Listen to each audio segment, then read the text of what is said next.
আগে একটা জিনিস আমি বলতে চাই যে আসলে টাইগার্সের আন্ডারে এই প্র্যাকটিসটা চলছে। তো টাইগার্সের আসলে গোলটা কি? আমাদের মেইন গোলটা হচ্ছে যে সারাটা বছর প্র্যাকটিস করানো, ন্যাশনাল পুলে যারা আছে, সেটা টি-20 হতে পারে, সেটা ওয়ানডে হতে পারে, সেটা রেড বলে হতে পারে। তো এইটা মাথায় রেখে সারা বছর প্র্যাকটিস হবে। এটা কখনো ছোট গ্রুপে হবে, কখনো 1-to-1 হবে, কখনো একটু বড় গ্রুপে হবে।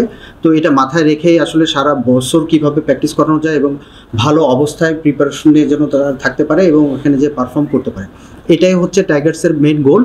তো এখন আসলে দুইটা ভাগে ভাগ হয়ে টাইগার্সের প্রোগ্রাম চলছে। যারা অস্ট্রেলিয়াতে যাবে, ফার্স্টে টি-20 ম্যাচ আছে, তারা আসলে আপনারা জানেন যে চিটাগংয়ে যে করছে, ওইটা টি-20 প্রিপারেশন নিচ্ছে। আর যারা বাকি এখানে আছেন তারা আসলে লাল বলের প্লেয়ার, আপনারা জানেন যে মুশফিক, সাদমান, মমিনুল, খালেদ, যারা আছেন না কেন, তারা এখানে আসলে লাল বলের প্রিপারেশন নিচ্ছে। যে লাল বলের জন্য আমরা জানেন যে নভেম্বরে যে টেস্ট আছে, ওইটা আয়ারল্যান্ডের সাথে যে টেস্ট আছে, ওটা মাথায় রেখেই করছে। তো ওইটারই চলছে যে আসলে এখনও দীর্ঘ সময় বাকি আছে। তো আমরা চেষ্টা করছি যে এখানে ব্লক ট্রেনিং করা, জানেন যে বৃষ্টির সময়টা এখানে ডিফিকাল্ট, তারপরেও যে ব্লক ট্রেনিং করে যে টেকনিক্যাল যেসব জিনিসগুলো আরও ইমপ্রুভ করার জায়গা আছে। আমরা আগে কথা হয়েছে 1-to-1, তো সেই জিনিসটা যদি দেখি যে টেকনিক ওয়াইজ, তাহলে আমরা ওই জায়গাগুলোতে আসলে ফোকাস করে করার চেষ্টা করছি এবং সাথে সাথে ফিটনেস লেভেলটাও যেন ধরে রাখতে পারে, সেই ব্যাপারটা মাথায় রেখে আসলে প্রোগ্রামগুলো সাজানো হয়েছে এবং সেভাবেই চলছে। তো এতদিন এটাই ছিল। আপনি জানেন যে এর মধ্যে কিছু প্লেয়ার আছে যারা ফার্স্টে অস্ট্রেলিয়াতে যে টি-20 হবে এবং তার পরবর্তীতে একটা 4-ডে ম্যাচ আছে। তো তারা এখন যে কয়জন আছে তারা লাল বলের মধ্যেই আছেন এবং যারা সামনে আপনারা জানেন যে এনসিএল টি-20 আছে। তো সাদমান, যারা মমিনুল বা মুশফিক যারা আছে, তারা এনসিএল খেলবে টি-20। তো আমরা আসলে শিফট করছি, রিসেন্ট 2-1 দিন হচ্ছে যে আমরা আসলে এটা শিফট করে, তারা এতদিন রেড বলে ছিল, এখন হোয়াইট বলে চলে আসছে। তো আমরা আসলে সেভাবে প্রিপারেশন নিচ্ছি। দুইটা বিষয় আসছে এখানে। আপনি বললেন যে মানে মানে থ্রু আউট ইয়ার, মানে পুরো বছরই হবে। আগে 6 মাস 4 মাস এমন আমরা বাইরে নিয়ে যেতে পারতাম, 4 মাসের কোর্স হবে বা ট্রেনিং হবে, কিন্তু পুরো বছর বলছেন, মানে এটা কি এবারে শুরু হলো? আর পুরো বছর কিভাবে আপনারা? না, আমরা আসলে এটা লাস্ট ইয়ার থেকে শুরু করেছি এবং এটা লাস্ট ইয়ার থেকে শুরু করা এবং পুরো বছরব্যাপী, যেটা বললাম যে সবসময় এটা ট্রেনিং হতে থাকবে। আমরা কোচিং স্টাফ আছি, তারা আসলে আগে যেটা হতো যে তারা পার্সোনালি নিজেরাই আসলে এটা করতো। তো এটা কিভাবে আসলে গুছায় ভালোভাবে করা যায়, যেন প্রত্যেকটা প্র্যাকটিস সেশনে যেন তাদের প্রোগ্রেশনটা ভালো থাকে, এটা মাথায় রেখে আসলে প্রোগ্রামগুলো সাজানো এবং সেভাবেই আসলে করা, যেন ছেলেরা যে প্র্যাকটিস করবে এটার জন্য ডেভেলপমেন্টটা থাকে। এবং আপনারা জানেন যে আমরা এটা দুইটাভাবে করি। একটা হচ্ছে প্রিপারেশন ফেজ, যে একদম ম্যাচের কাছাকাছি চলে আসছে, তখন আসলে আমরা চলে যাই যে কিভাবে আসলে ম্যাচে আমরা খেলবো, ওটা ম্যাচ সিনারিও কিভাবে আসলে করা যেতে পারে, যেটা আপনারা এখন দেখতেছেন যে হোয়াইট বল ওখানে ম্যাচ খেলছে। যেহেতু লাল বলের ক্ষেত্রে এখন আমার অনেক সময় আছে, তো আমরা চিন্তা করছি যে টেকনিকটারে কিভাবে আরও ডেভেলপ করা যায়, সেই স্কিলগুলো কীভাবে আসলে বাড়ানো যায়, সেইগুলো ধরে এদেরও যখন আসলে টেস্ট খেলতে যাবে তার আগে জানেন যে এনসিএলের 4-ডে ম্যাচ শুরু হয়ে যাবে। তো ওই প্রিপারেশনটা তারা ওই সময় নেবে। তো ওই সময় যদি না থাকতো তাহলে আমরাই আসলে 2-1টা প্র্যাকটিস ম্যাচ অ্যারেঞ্জ করতাম, যেন ওই প্রিপারেশনটা নিয়ে সে ঢুকতে পারে। যেটা বলেন যে টেস্টের প্লেয়ারদের মানে লং টাইম আছে, মানে এই সময়টা মানে যেই মানে টেস্টগুলো হয়েছে এর আগে আমরা দেখেছি ব্যাটারদের কিছু বলছিল বা টেস্ট ড্র করেছে, মানে স্পেসিফিক কি ফিটনেসের সাথে, মানে এখন যে মুশফিক আছে, মুমিনুল আছে, মানে ওদের নিয়ে কি আলাদা কাজ করছে? হ্যাঁ, অবশ্যই। এবং এই প্র্যাকটিসগুলো কিন্তু খুবই স্পেসিফিক হয় এবং ইন্ডিভিজুয়ালি হয়, আসলে ইন্ডিভিজুয়ালি করে যে আসলে কার কোথায় এরর আছে।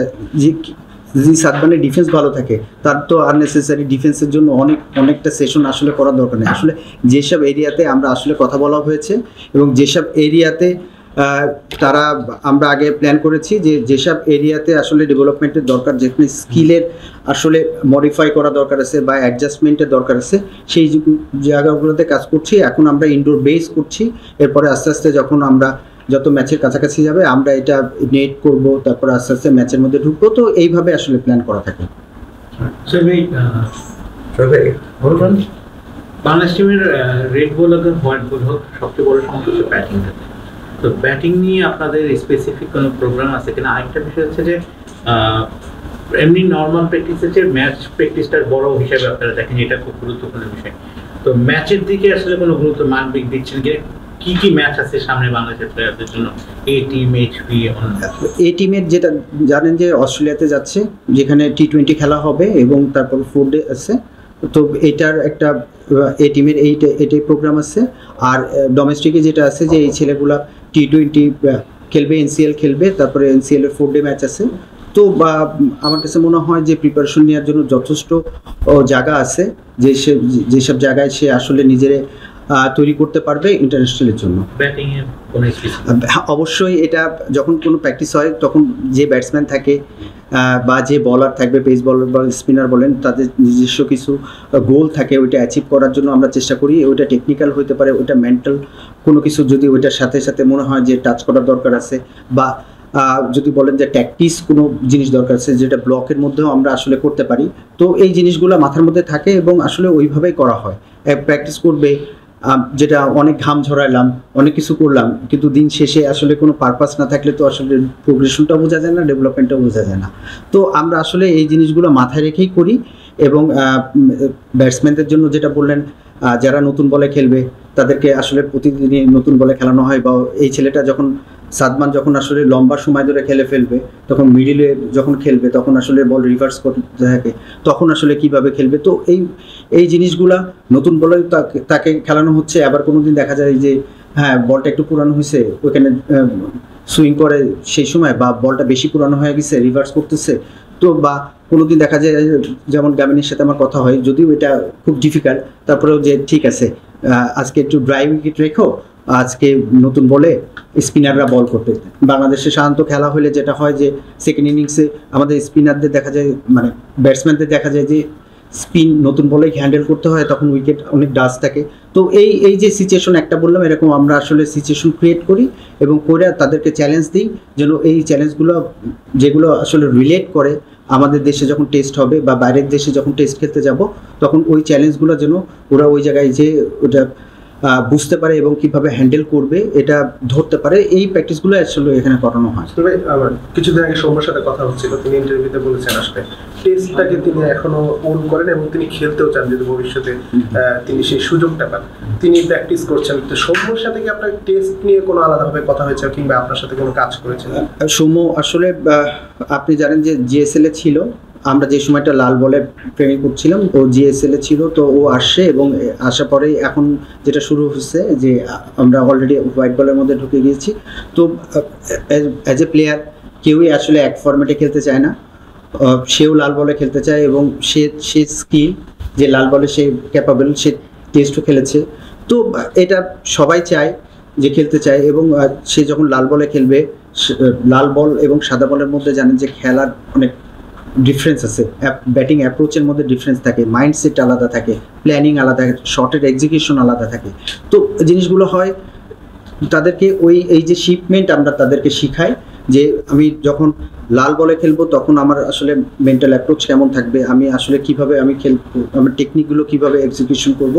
তখন এখান থেকে বের হয়ে যখন ওয়ানডে খেলবে তখন একরকম থাকে, যে ওয়ানডেতে অনেক বেশি সিঙ্গেলস খেলতে হয়। আবার T20-তে যখন খেলা হয় তখন দেখা যায় যে যেগুলো সিঙ্গেলস রান নিচ্ছি এগুলোরে আমরা চান্স নিই যে আমরা এটারে বাউন্ডারি বা ওভার বাউন্ডারি করতে পারি।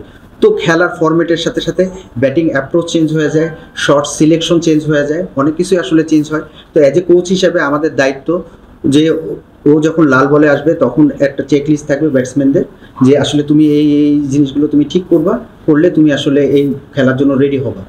এবং এই ফরম্যাট থেকে যখন সে ওয়ানডে খেলতে যাবে তখনও ওই চেকলিস্ট থাকবে, ওই চেকলিস্ট অনুযায়ী। তো এইভাবে T20 যখন খেলবে তো আমরা চাই প্রত্যেকটা প্লেয়ারই 3 ফরম্যাটে খেলুক। তার আসলে টিম হবে কিন্তু সবাই। সৌম্য যখন ধরেন টেস্টে এখন নাই, কিন্তু যখন টেস্টে ঢুকবে তখন যেন সে প্রিপেয়ার্ড হয়ে থাকে, এটা একটা ব্যাপার। এবং যখন ভালো প্লেয়াররা আসলে সব ফরম্যাটের মধ্যে খেলবে তখন খেলার স্ট্যান্ডার্ড, ডোমেস্টিক স্ট্যান্ডার্ডটাও বাড়বে। বাংলাদেশের ব্যাটাররা সারা পৃথিবীর যেখানে ইনকনসিস্টেন্স কেন, মানে তারা অধারাবাহিকতা আর একটা প্রতিমূর্তি বাংলাদেশের ব্যাটিং লাইন, যে ফরম্যাটে খেলুক আজকে ভালো খেললে কালকে আবার আমরা নাই, এরকম একটা সিচুয়েশন তৈরি। কারণটা আমার কাছে মনে হয় এটার জন্য আমাদের এটার কালচারটাও খুবই ইম্পর্টেন্ট। আমাদের দেশে দেখা যায় আমরা কিভাবে রেট করি। আপনি যদি ইন্ডিয়াতে দেখেন বা যেখানে আসলে ডোমেস্টিক ক্রিকেট খুব কম্পিটিটিভ হয়, সেখানে একটা রান বা 100 200 একটা রান কোনো আসলে ব্যাপার না। আমাদের দেখা যায় যে একটা রান করলাম, আমরা মেন্টালি প্লেয়াররাও স্যাটিসফাইড হয়ে যায়, কোচরা, আপনারা। তো দেখা যায় যে এই ধারাবাহিকতাটা আমাদের দেখতে হবে যে ডোমেস্টিকে আসলে কিভাবে করছি আমরা। ওইখানে যে দেখা যায় যে একটা ছেলে যখন ডোমেস্টিক খেলে যখন ন্যাশনাল টিমে চান্স পেতে চায়, তার আসলে অ্যাভারেজ ভালো লাগে, হ্যাঁ, ধারাবাহিকভাবে তাকে পারফর্ম করতে হয়। তো আমাদের দেশে এখনও পর্যন্ত ওই প্লেয়ার আমরা আসলে একটা দুইটা ম্যাচ দেখেই আসলে চিন্তা করি ছেলেদেরকে সাকসেস। তো আমাদের দেখবেন যে আমাদের ডোমেস্টিকেও ধারাবাহিকতাটা কম। আমাদের যখন এই ধারাবাহিকতা ডোমেস্টিকেও বাড়বে এবং চ্যালেঞ্জগুলো যদি কম্পিটিশনটা যদি ডোমেস্টিকেও বাড়ে, তখন দেখবেন যে ইন্টারন্যাশনালি তারা এখানেও বড় রান করা, ব্যাক টু ব্যাক রান করা, এগুলো কিন্তু অভ্যাসের ব্যাপার। এটা এমন না যে এক টেস্টে আমি 2টা 100 মারছি বলে পরের ইনিংসে আমি রান করতে পারবো না। তো আমরা আসলে নোটিশ করা এবং শান্তর সাথে এই বিষয়েও কথা হচ্ছিল যে একটা ছেলে যখন 2 ইনিংসে 100 মারে, তারপরে টেস্টে অবশ্যই তাকে আরও রান করা উচিত ছিল। কিন্তু আমাদের দেশে হয় কি, এরকম কোনো আমরা এক্সাম্পলও নাই, কিন্তু ইন্ডিয়াতে কিন্তু এক্সাম্পল আছে। তো আমরা ওইখান থেকে বের হওয়ার চেষ্টা করছি। আমরা তাদেরকে ওইভাবেই আসলে ট্রেন করার চেষ্টা করছি বা তাদের চিন্তাভাবনাটা চেঞ্জ করার চেষ্টা করছি যে আসলে রান যেটা হয়ে গেছে হয়েই গেছে। অ্যাকচুয়ালি তুমি আসলে তার পরের দিন তুমি আসলে কিভাবে খেলবা এবং ওইটা ভুলে যেয়ে কিভাবে তুমি আসলে ফার্স্ট দিন যে আসলে যে ফোকাস, যে ডিটারমিনেশন বলেন বা কমিটমেন্ট নিয়ে তুমি ব্যাটিং করছো, ওইটাও যেন এই ধারাবাহিকতাটা আসলে থাকতে হবে। যে ছেলে আমার কাছে মনে হয় যে ছেলে রান করছে, একটা দুইটা ইনিংসে বড় রান করছে, তার আসলে তো তার মধ্যে টেকনিক্যালি ফল্টের থেকে আসলে কিভাবে চিন্তা করছি, হ্যাঁ, বা আমি নিজের দিন শেষে কোথায় দেখতে চাই, এই জায়গাগুলো খুবই ইম্পর্টেন্ট।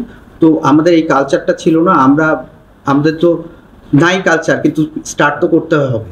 তো আমরা এখান থেকে আসলে ছেলেদেরকে ওইভাবে ট্রেন করার চেষ্টা করছি এবং ছেলেদের মধ্যে ওই হাঙ্গারনেসটা আনার চেষ্টা করছি যে আসলে এই যে রানটা করতেছো, আসলে এই রান তো যদি লাল বলে ধরি, তাহলে আসলে আপনার এভারেজ যদি থাকে 50-এর উপরে, তাহলে ঠিক আছে, ব্যাটসম্যান আপনি বা একটা ব্যাটিং ফ্রেন্ডলি জায়গায় আপনি 2টা টেস্ট খেললেন, আপনার এভারেজ হবে 80। হ্যাঁ, তো এই যে চিন্তা করাটা, এই জায়গাটা আমার কাছে মনে হয় যে আমরা আসলে ছেলেদেরকে এখন পুশ করছি এবং আমি আশাই করব এবং ছেলেরাও আসলে সেইভাবেই প্রিপেয়ার হচ্ছে যে না, আমরা একটা স্ট্যান্ডার্ড সেট করছি যে আসলে ভালো ব্যাটিং হচ্ছে এই টুর্নামেন্টে, আসলে কত এভারেজ, কত স্ট্রাইক রেট, এইগুলো, বা আমি ভালো বোলিং করলাম, তাহলে আমি আসলে ওই সিচুয়েশনে আমার এখন এক বল আমি নতুন বলে ভালো বল করে চলে গেলাম, আমার ব্যাটিং পার্টনারশিপ হয়ে যাচ্ছে, আমি এসে পাচ্ছি কিনা ব্রেক দিতে। আমরা আর ওই দেখে এই মানে একটা প্লেয়ারকে মেজার করছি না যে আসলে কিভাবে করব, জায়গাটাও যে আসলে ইম্প্যাক্ট রাখছে একটা ম্যাচের মধ্যে, কে কোথায় ইম্প্যাক্ট রাখার জায়গা, সেই জায়গায় যে ইম্প্যাক্ট হচ্ছে কিনা, এই জায়গাগুলোতে যখন আমরা তাদেরকে নোটিশ করছি, তো আমার কাছে মনে হয় এখান থেকে আমরা বের হতে পারবো।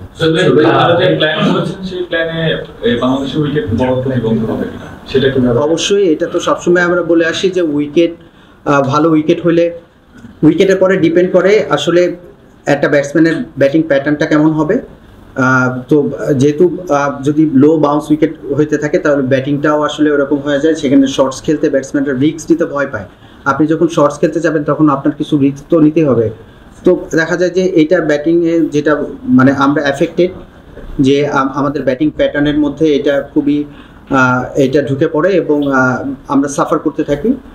তো উইকেট যত ভালো হবে, এবং এমন না যে সবসময় ফ্ল্যাট ট্র্যাকে খেলতে হবে, আমরা যে উইকেটে আসলে আমরা টেস্ট খেলতে চাই, চ্যালেঞ্জিং উইকেট, লো বাউন্স, এরকম উইকেটও থাকবে। আসলে উইকেটে বিভিন্ন টাইপের উইকেটে অ্যাডাপ্ট কীভাবে করবো, এটা খুবই ইম্পর্টেন্ট। এবং বিভিন্ন উইকেটে ইন্টারন্যাশনাল প্লেয়াররা আসলে বিভিন্ন উইকেটে খেলবে এবং অ্যাডাপ্ট কীভাবে করছে, চ্যালেঞ্জগুলো কীভাবে ফেস করছে, এটা খুবই ইম্পর্টেন্ট। সোহেল ভাই, আপনি একটা কথা বললেন যে ডোমেস্টিকে প্র্যাকটিসের অভ্যাস, ডোমেস্টিকে একটু ব্যাক করার অভ্যাস থাকতে হবে। বাংলাদেশে অভ্যাস করা প্লেয়ার কিন্তু অনেকগুলোই আছে, তারা ওপেনিং এ খেলে, এরকম প্লেয়ার ন্যাশনাল টিমে আসে, ন্যাশনাল টিম থেকে বাদ পড়েছে, খুব ভালো করছে, কিন্তু আবার ন্যাশনাল টিমে গেলে আবার সেই রকম পুরো সেই এটা দেখা যায় যে এটা ডোমেস্টিকের মান যখন আপনার চ্যালেঞ্জ, যখন আপনি কোন চ্যালেঞ্জে রান করছেন এটা খুবই ইম্পর্টেন্ট। আপনার যদি চ্যালেঞ্জ বেশিক্ষণ না থাকে, দেখা যায় যে অপোনেন্ট টিমে খেলা হচ্ছে ইন্টারন্যাশনালি, ওই পাশের বলার যে আছে সে 2টা ভালো বলার আছে, আমি জানি ওই 2টা বলার ভালো খেলে দিলে তারপরে খেলাটা আস্তে আস্তে আমার দিকে আমি কন্ট্রোলে আনতে পারবো।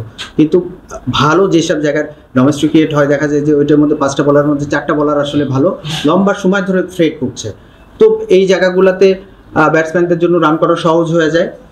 তো উইকেট আসলে বললাম না, উইকেটটা খুবই ইম্পর্টেন্ট। আমি যদি ভালো আসলে পেস বোলিং, ভালো বাউন্সি ট্র্যাক দিই, তাহলে বলার ভালো এনকারেজ হবে, ভালো বলার বের হবে, তো তখন ব্যাটসম্যানদের জন্য চ্যালেঞ্জ বেশি হবে। আপনি যদি বলার ভালো না হয়, ব্যাটিং মানে ইমপ্রুভ করাটা খুবই ডিফিকাল্ট। কেন, আমি ব্লক ট্রেনিং করাতে পারি, আমি শর্টস শেখাইতে পারি, সেটা মেশিনে করতে পারি, সেটা গ্রানাইটে করতে পারি বা ফ্লিকার দিয়ে করতে পারি, কিন্তু ম্যাচের মধ্যে ফ্রেট রেখে অনেক সময় চ্যালেঞ্জে যদি ব্যাটিং করতে হয়, অপোনেন্ট বলার যত ভালো হবে, ব্যাটসম্যানদের মেন্টাল ম্যাচুরিটি তত ভালো হবে, স্কিল তত ভালো হবে, শর্টসের এক্সিকিউশন ভালো হবে, ডিসিশন মেকিং ভালো হবে, সবই ভালো হবে। একটা কোশ্চেন হ্যাঁ আমার একটা কোশ্চেন আছে, সেটা হচ্ছে যে সুরবেল মানে জাতীয় দল থেকে যখন ক্রিকেটাররা ফেরে তখন বাংলাদেশ টাইগার্স হচ্ছে গিয়ে তারা রেকর্ড করে, তখন আপনারা তাদেরকে ব্যাটসম্যান করেন। এক কথা হচ্ছে যে যখন জাতীয় দল থেকে ফিরে কিংবা জাতীয় দলে খেলে তখন আপনারা আসলে রাইট ডাউন করেন কিনা তাদের পারফরমেন্স কেমন এবং কোথায় কোথায় ছিল সেইটা ধরে আপনারা আসলে কাজ করার চেষ্টা করেন। কি মনে হয় এটা করা হয় না? লাস্ট সিরিজে আপনাদের অবজারভেশন আসলে কি ছিল, বিশেষ করে রাহুলের থেকে? শ্রীলঙ্কাতে আসলে দেখা যায় যে শ্রীলঙ্কানরা আসলে কি স্ট্র্যাটেজিতে খেলে। শ্রীলঙ্কাতে আসলে প্রথম যেটা করে আমার কাছে মনে হচ্ছে ব্যাটসম্যানদের জন্য, ওরা যখন বোলিং করে প্রথমে অ্যাটাক করে, যদি না হয় তাহলে ওরা খুব ডিফেন্সিভ থাকে। ওরা জানে যে আমাদের